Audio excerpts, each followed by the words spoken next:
Continuamos então nossa análise das propriedades da energia de livre de Gibbs, mas agora voltando nossa atenção para a relação da energia livre de Gibbs com a temperatura. Nós vimos que com a variação da temperatura, a variação da energia livre de Gibbs é igual ao negativo da entropia. Note que o valor negativo da entropia nessa equação significa que se a temperatura aumenta, a energia livre diminui e vice-versa. Porém, neste caso da energia livre de Gibbs com a temperatura, a nossa abordagem ou tratamento matemático que nós vamos fazer, o início será um pouquinho diferente daquele que nós fizemos até então. Vamos representar a definição da energia livre de Gibbs. Nós sabemos que a energia livre de Gibbs se relaciona com a entalpia, a temperatura e a entropia. De forma que, se substituirmos o termo entropia nesta equação, a resultante é esta expressão, né? dg dt na P é igual a menos S. Note que os sinais foram cancelados quando eu inseri o menos S pela igualdade de dg dt na equação original. Podemos rearranjar e dividir ambos os lados por t e obtemos essa expressão. Novamente, vamos rearranjá-la para deixá-la um pouquinho mais simples de se observar. Aqui eu isolei de um lado a energia livre de Gibbs, os termos com energia livre de Gibbs, e do outro a entalpia. Aqui já temos a representação final de como a variação da energia livre de Gibbs com a temperatura se relaciona. Essa representação final ela é bastante difícil de ser trabalhada, ela pode se pensar que seja intratável, mas a gente pode fazer uma abordagem um pouquinho diferente aqui. Eu quero que vocês considerem essa expressão aqui, ó, a energia livre de Gibbs sobre a temperatura, a razão entre a energia livre de Gibbs e a temperatura. A derivada da razão Gt AP constante, ela se escreve da seguinte forma. Eu tenho a derivada sobre t e a derivada de g. Este termo é igual a 1 e assim essa expressão ela fica mais simples de se escrever desta maneira. Multiplicando ambos os lados por menos t, esta expressão se torna, o seu lado direito da equação, ela é o mesmo que aquela que nós obtivemos do lado esquerdo da passagem número 4. Preste atenção. De forma que nós podemos substituir, resultando nesta expressão, que dividindo ambos os lados por t, nós chegamos à expressão o qual ela se mostra relativamente simples, de forma que nós podemos expandir essa derivação para considerar variações de energia finita, né? No caso, para a variação de energia livre de Gibbs para um processo, vai se relacionar então com a entalpia desse processo. Essa expressão ela é bastante comum e recorrente nos livros de físico-química, no estudo de termodinâmica em si, e ela leva o nome da origem dos pensadores, que é de Gibbs-Helmholtz.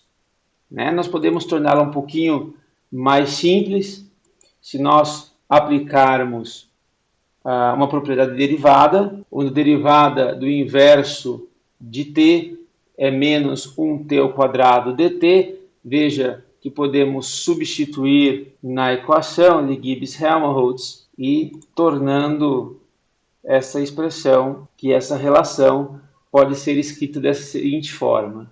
Para um processo finito, de forma a determinarmos a variação de energia livre de Gibbs entre duas temperaturas, nós podemos fazer uma aproximação que, no intervalo de temperatura onde buscamos determinar essa taxa de variação, podemos considerar a entalpia constante. Essa é uma aproximação, né? Nós sabemos que a entalpia depende da temperatura e o resultado desta aproximação pode conter erros, mas é uma boa aproximação devido à simplicidade da equação resultante.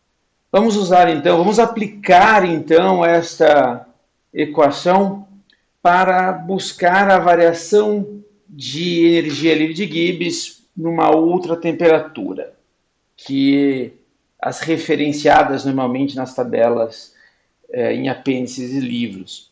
Vamos considerar a determinação da variação da energia livre de Gibbs para a reação de formação de água numa temperatura diferente, a temperatura de 373 Kelvin. Para fazer essa determinação, nós devemos saber a entalpia desse processo. É claro que há uma variação de entalpia entre o estado que nós temos referenciado, que normalmente se dá a 298 Kelvin, né? Nós vamos fazer uma aproximação que do estado que nós temos referenciado com os dados tabelados de 298, ela se mantém constante ou razoavelmente constante para a temperatura que nós queremos determinar. Então, o que nós precisamos? Nós precisamos do ΔH do processo, precisamos do ΔG de 298 Kelvin, precisamos da diferença de temperatura entre o estado inicial e o estado final, no caso 298 e 373, para aí então determinarmos o ΔG na temperatura de 373. Então vamos lá.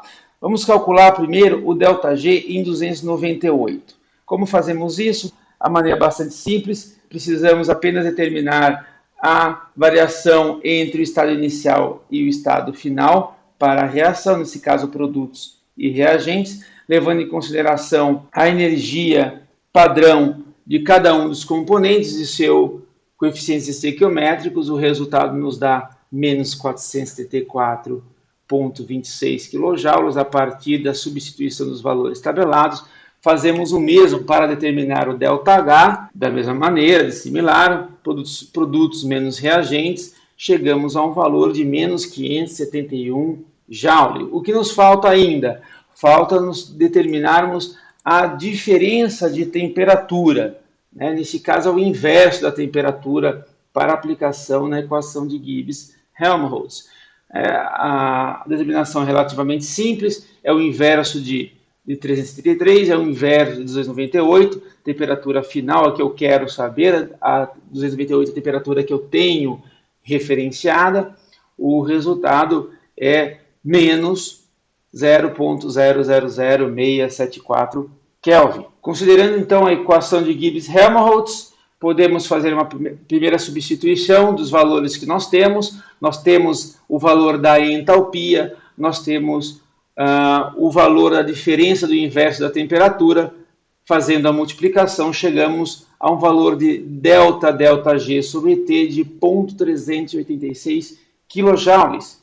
Agora falta nos determinar esse delta. Podemos escrever o ΔG sobre T como ΔG sobre T final menos ΔG sobre T inicial. O valor de ΔG final é o que nós temos, né? Que nós queremos saber o ΔG na temperatura de 373 e nós temos o valor de ΔG em 298.